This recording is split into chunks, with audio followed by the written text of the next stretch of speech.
হরি বল। এই জগৎ সংসারে বাবা আগে আচরণ করতে হবে। ভগবান আচরণ করে শিখিয়েছে। যুগ ধর্ম প্রবর্তক নাম সংকীর্তন, চারি ভাব ভক্তি দিয়া নাচাইন ভুবন। আপনি ভক্ত ভাব করি অঙ্গীকার, আপনি না করলে ধর্ম জীবের শেখানো না যায়, আপনি আচরি ধর্ম জীবের শিখায়। এই তো সিদ্ধান্ত গীতা ভাগবতে গায়। এই মতো কলিকালে প্রথম সন্ধ্যায় অবতীর্ণ হলেন কৃষ্ণ, আপনি নদী আয়। তাহলে লক্ষ্য করেন বাবা, আগে নিজেদের আচরণ করে ভগবান শেখাচ্ছে। কিরকম? ভগবান নিজে পা ধোয়াচ্ছে। কেন? আপনাদের আমাদের চৈতন্য দান করলেন। মায়েরা, এইগুলো আগেকার দিনে আমার মা ঠাকুমারা করতো, আমরা দেখতাম। কিন্তু আমাদের মতো মেয়েরা যত টিভি সিরিয়াল দেখে বাবা, তত আমাদের আচরণগুলো তাদের মতো হয়ে যায়। কিন্তু একটা কথা মনে রেখো বাবা, যত টিভি সিরিয়াল দেখো, যত তুমি আচরণ বদলাও, আমরা হিন্দু ধর্মের মানুষ, পুরানো সংস্কৃতিগুলো ভুলে গেলে হবে না। চরণ ধরে বলে যাই বাবা, যদি ঘরেতে কোনোদিন সাধুগুরু বৈষ্ণব আসে, গুরুজন আসে, সবার প্রথমে আগে পা ধোয়ার ব্যবস্থা করবেন। আপনারা জানেন মা, আমি যেন ভাববেন না যে আমি কাউকে শিক্ষা দিচ্ছি। আপনারা জানেন, আমি একটু মনে করাচ্ছি। যদি কৃপা করে পারেন, দুবারে যদি কোনোদিন গুরুজন আসে, সবার আগে পা ধোয়াবেন। অনেকে প্রশ্ন করবেন, মৌমিতা সাধুগুরু বৈষ্ণব তো ঠিক পাই না, আমি কি করব?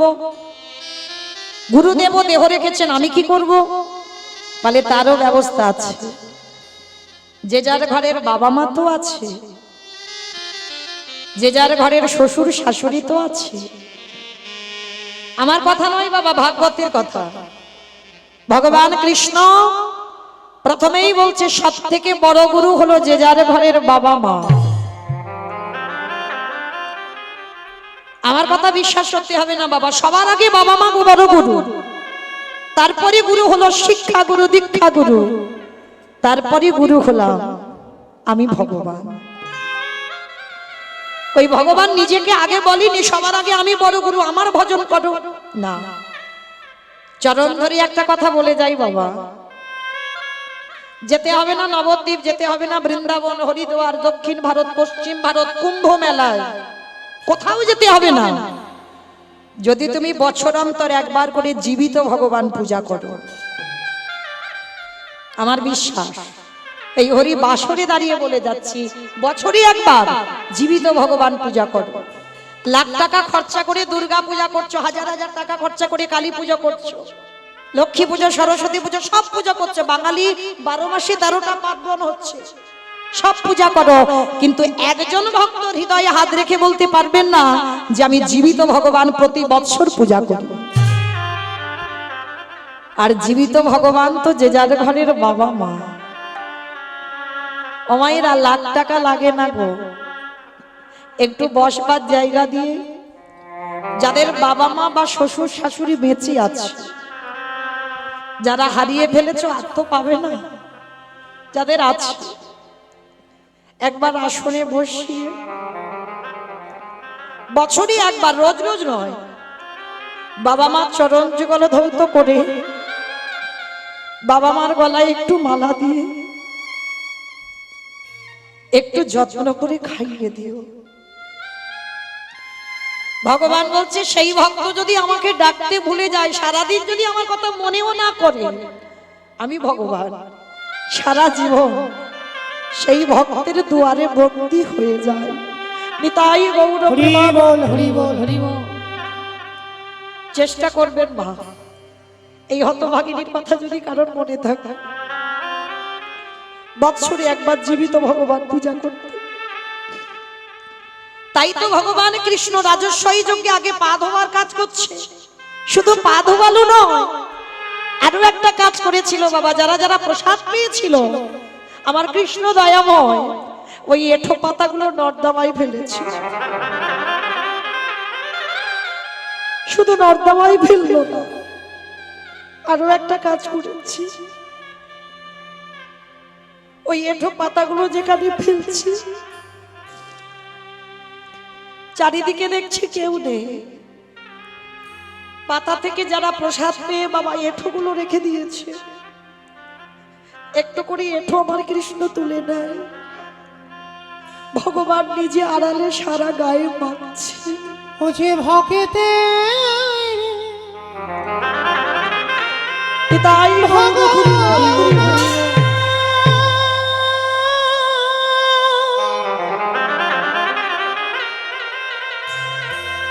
ও যে ভক্ত ছাড়া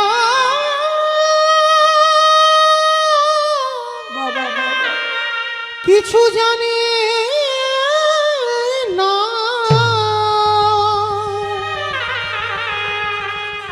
তাই তো যুগে যুগে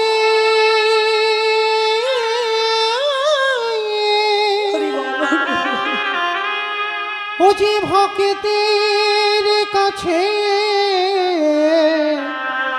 ছুটে আসে। আমি যে ভক্ত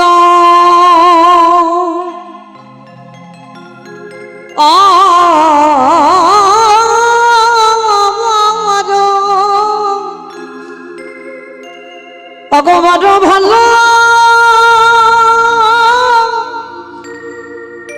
ভালো মাসি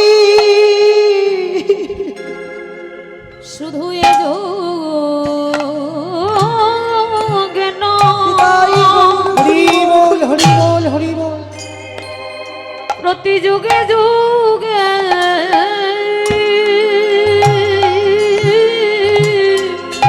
আমি যে ভক্ত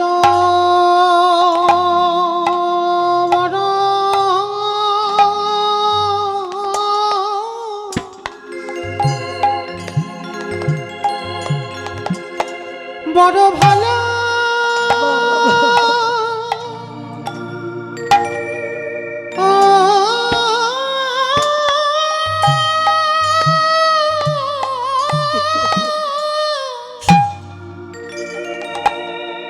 বড় ভালো বাসি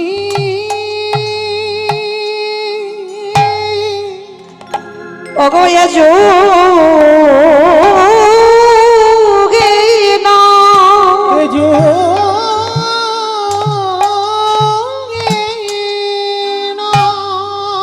অগ প্রতি যুগে যোগে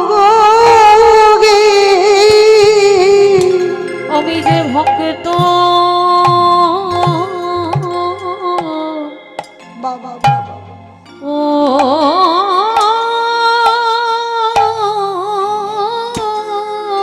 হরি বল হরি বল। ভক্ত বড় ভালো ও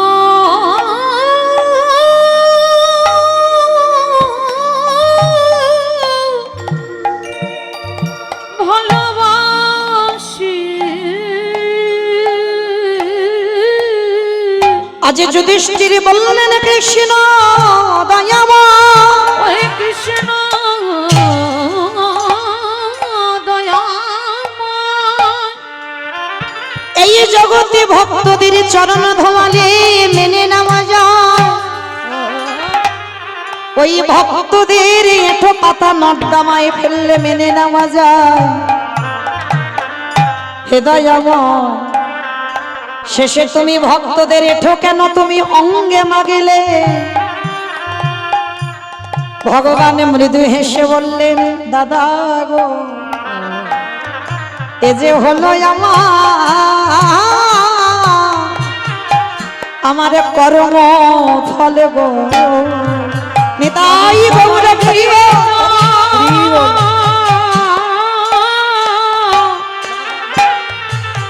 আমি সবার বিচার করি বটে,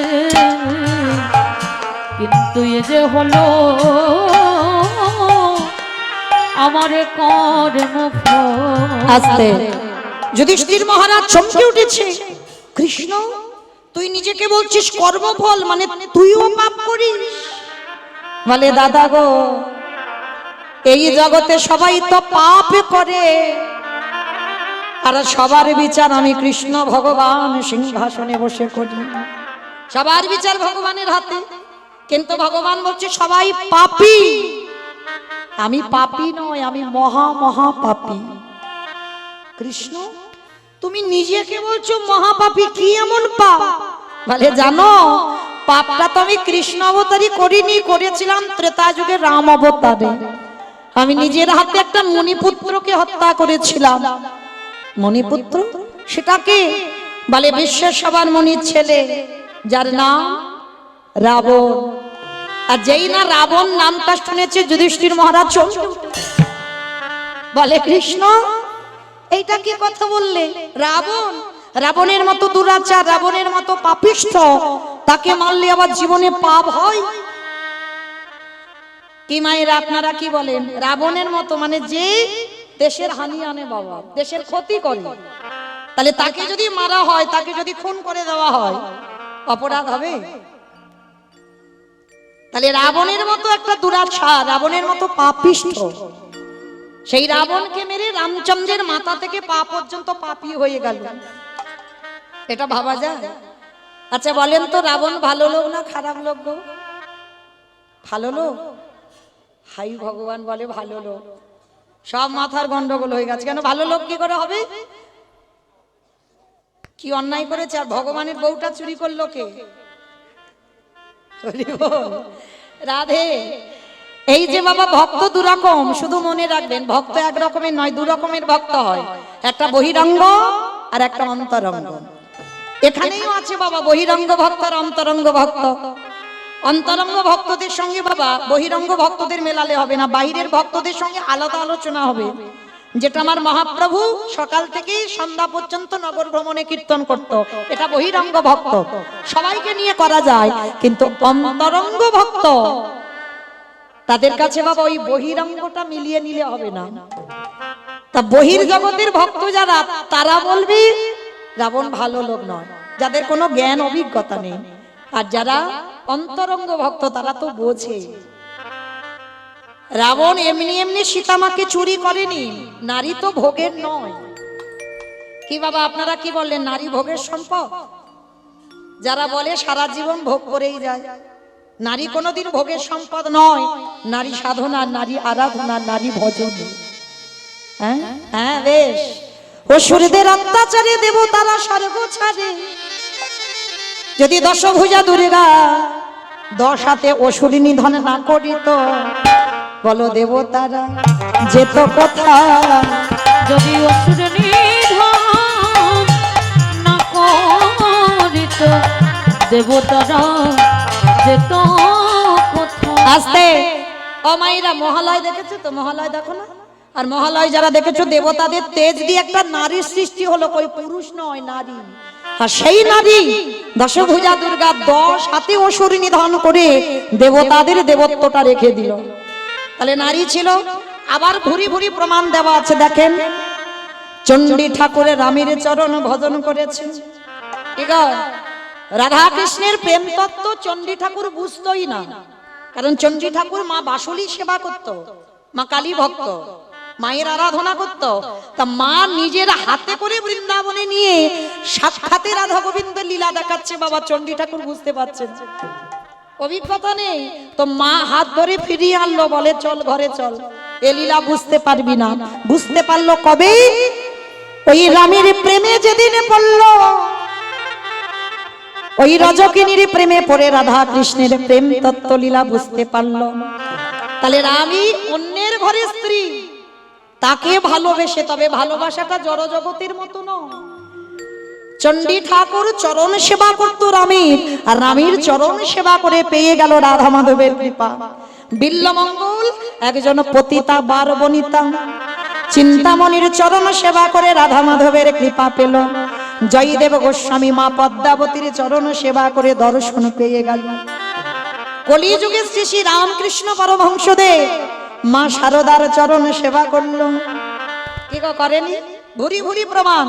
বিবেকানন্দ ভগ্নী নিবেদিতার চরণ সেবা করল। তারা তো নারী ছিল বাবা, সব তারা তো পুরুষ নয়। তাহলে নারীকে এরা সাধনার জায়গায় বসিয়েছে, ভোগের জায়গা নয়। তাহলে রাবণ রাজা সীতামাকে চুরি করেছিল ভোগ করার জন্য নয়। ভোগ যদি করবে, রেখেছিল কোথায় সীতামাকে? বেশ অশোক। প্রশ্নেই উত্তর, মানে যেখানে শোকের ছায়া লাগবে না সেইখানে সীতামাকে বন্দি করে রেখে দিল। শুধু বন্দি করলো না, জ্বালা যন্ত্রণা ব্যথা বেদনা সব দিয়েছে। দেয়নি? চেরিরা ধরে মারেনি সীতামাকে? মেরেছিল তো, চর চাপড় দেয়নি? দিয়েছিল। কিন্তু কেন দিল গো? ও মাইরা, একটা কথা বলি, জড় জগতের কথা। সিনেমা টিনেমা দেখো? আচ্ছা সিনেমার কথা বাদ দিলাম, সিরিয়াল দেখো? দেখো তো? হ্যাঁ, ওটা আমি বারণ করছি না, সব প্রয়োজন। আমি একবারও কোনোদিন কারোকে বলিনি যে সিরিয়াল দেখো না, শুধু হরি নাম শুনে যাও, কখনো না। তুমি সংসার জীবনে এসেছো, সবটা প্রয়োজন। তাহলে সিরিয়াল যারা দেখছো, আচ্ছা বলো তো, শুধু কি নায়ক নায়িকা থাকলে সিরিয়ালটা ভালো লাগে? একটা ভিলেন লাগে, মানে মারামারি হবে, কাটাকাটি হবে, খুনোখুনি হবে, তবে তো সিরিয়ালটা জমে উঠবে, তাই না? আচ্ছা বলো তো, ভিলেন যখন কিছুতেই নায়ককে জব্দ করতে না পারে, শেষ পদ্ধতিটা কি নেয়?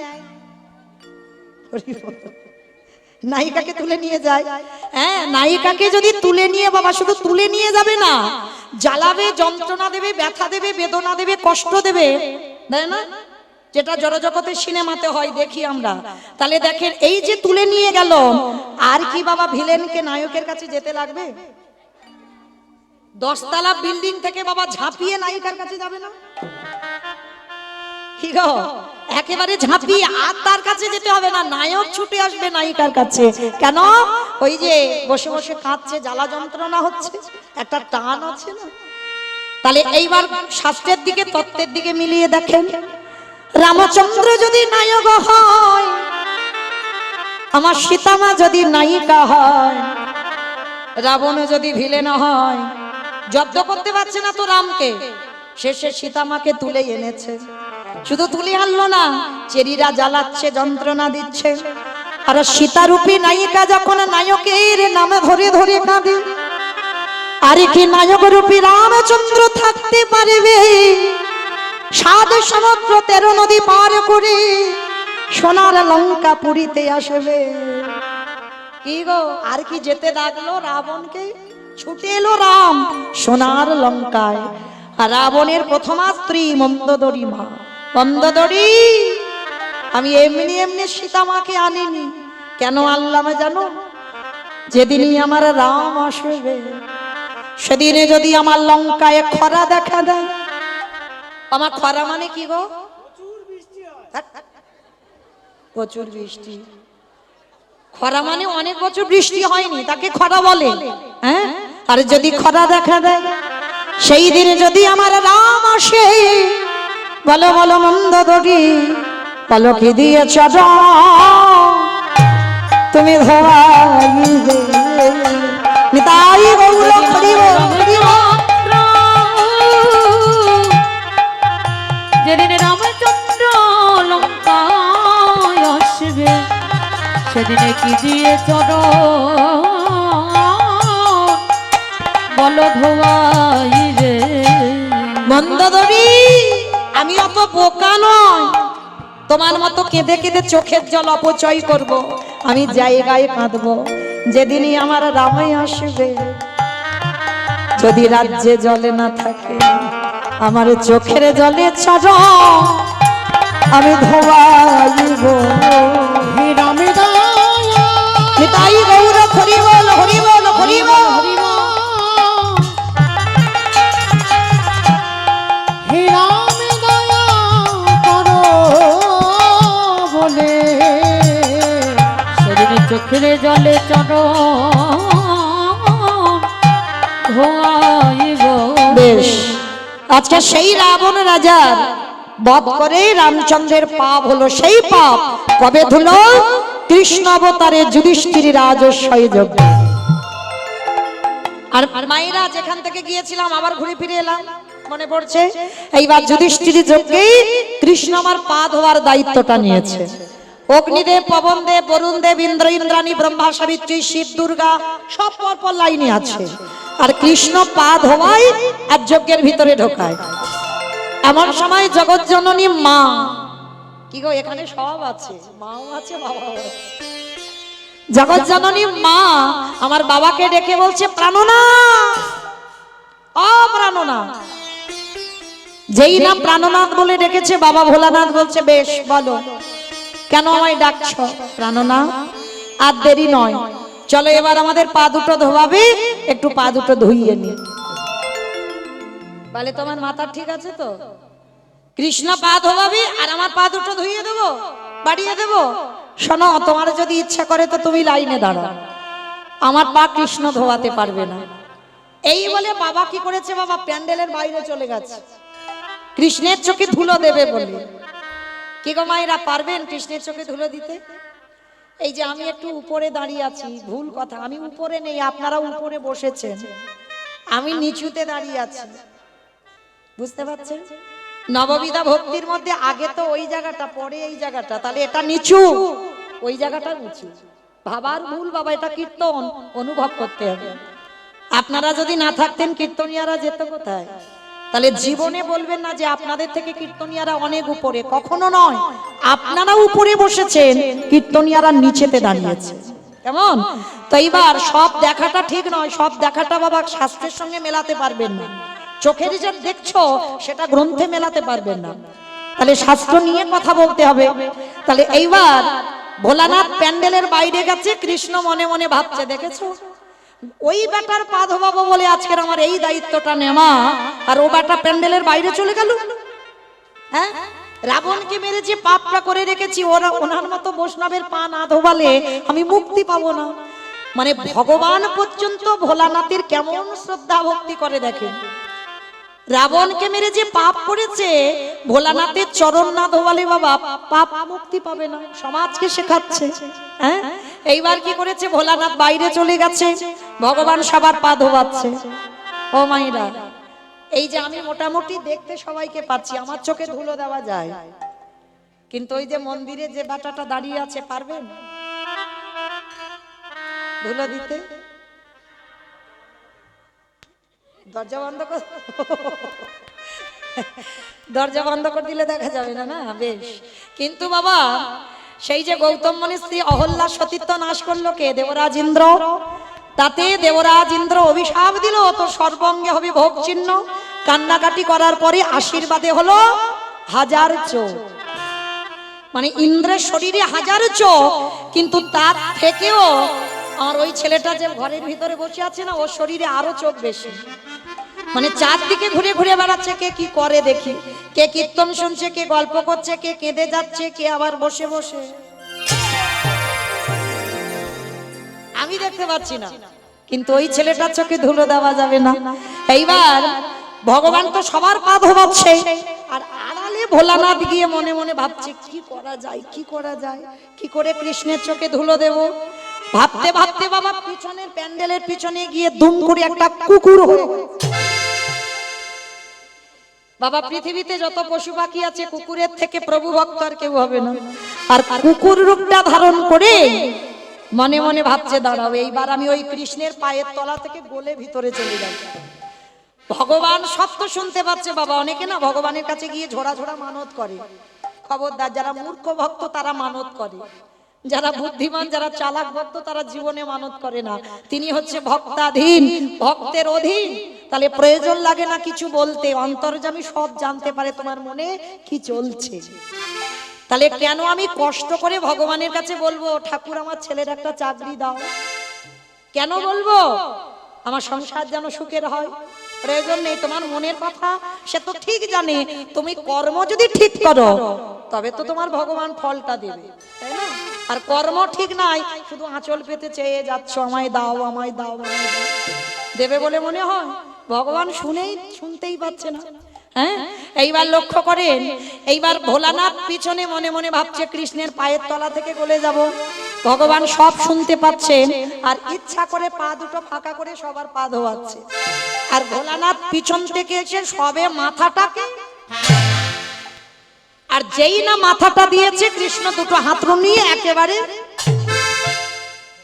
দেখ কেমন লাগে। এইবার যেই না কানের কাছে চেপে দিয়েছে, কুকুর কি করবে? কেউ কেউ করবে না, বারবার বলছে কৃষ্ণ ছেড়ে দে, কৃষ্ণ ছেড়ে দে, কৃষ্ণ ছেড়ে দে। বলে ছাড়বো, বলে ধরি নাই। হে বৈষ্ণব গোসাই, হে বৈষ্ণব গোসাই, তোমার মতো বৈষ্ণবের দুটো চরণ ধরলে বোধহয় কম হতো, তাই তো কৃপা করে করুণা করে আমার জন্য এক্সট্রা দুটো জুড়ে দিয়েছো। বাবা বুঝতে পেরেছো? শিব ঠাকুরের কটা পা? দুটো পা। আর কুকুরের কটা পা? পাঁচটা, চারটে পা। ভগবান বলছে হে বৈষ্ণব, তোমার মতো বৈষ্ণবীর দুটো পা ধোয়ালে আমার জীবনে বুদ্ধি কম হতো, ওই জন্য তুমি আমার জন্য আরো এক্সট্রা দুটো জুড়েছো। এবারে দাউ দাউ ছোট তুমি বাজাইয়ে দাও। বলে হরি বৈষ্ণব গোসাই, দাও দাও চরণ বাড়াই দাও। বলি আরে তো চরণ ছাড়িব না দাও চরণ বাড়াই দাও। আমি এই প্রতিজ্ঞা করে রাখলাম, তুমি জানো চরণে ছাড়াই আমার করোনা আমি ওই চরণে সব সপিলাম, তাই গৌর করিব।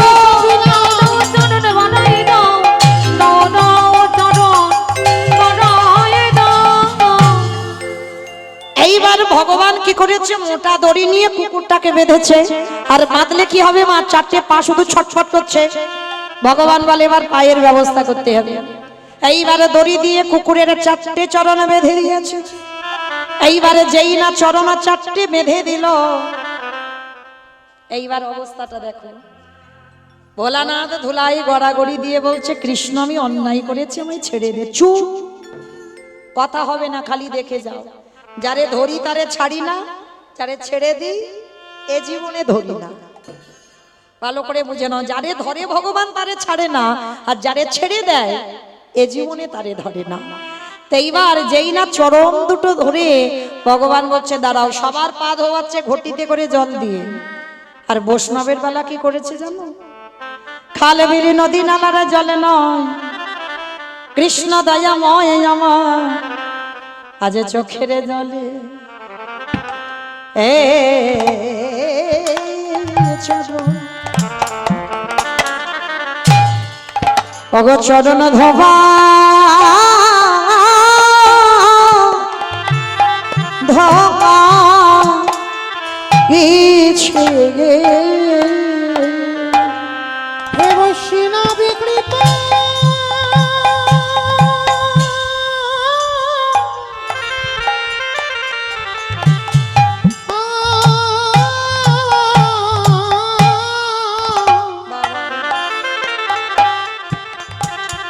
হে বৈষ্ণব কৃপা কৃপা করো বলে আজ চোখের জলে রাধে রাধে চরণ ধোয়া ধোয়াইছে। বেশ। ভোলানাথে বলল কৃষ্ণ রে, আগত কলি যুগে আমি আর শিব হব না, শিব হব না, আমি হব অদ্বৈত আচার্য গোসাই। সেই জায়গাতে ঘুরে ফিরে এলাম, আবার ফিরে তুই হবি আমার নদী আর নিমাই। আমি 12 বৎসরে তুলসী ভাষায় তোকে ডাকবো, তুই গোলক ধাম থেকে চলে আসবি নদী আই ভুলকে। আরে যেদিন তোর সঙ্গে আমার সাক্ষাৎ হবে, আজ যেমন রাজস্বয় যজ্ঞে তোর চোখের জল আমার চরণে দিলি, যেদিন নদী আয় আসবি আমি কথা দিলাম কৃষ্ণ, আজ যেমন তোর কাছে আমি ঋণী হলাম, তোর চোখের জলাই কুকুরের চরণে পড়ল। যেদিন তুই নিমাই হবি যেদিন আমি অদ্বৈত আচার্য গোসাই হব, তোরে থেকে 52 বছরের বড় হব, যেদিন তুই আর আমি দুজনে মুখোমুখি হব, ওরে এমনি করে চাচা আমি ধোবাইব যেদিন তাই নদী বলি নিমাই হবি এমনি করে চরণ ধোয়াইব। সেদিন কেঁদে ঋণ শোধ করিব, আমি প্রতিজ্ঞা করে রাখলাম, সেদিন আমি কেঁদে জগৎ ভাসাইব, আমি প্রতিজ্ঞা করে রাখলাম, সেদিন আমার চরণ ছাড়া যেন করিস না মা। আমি প্রতিজ্ঞা করে রাখলাম, বলি ওই চরণে জানাই রাখলাম প্রতিজ্ঞা করে হরি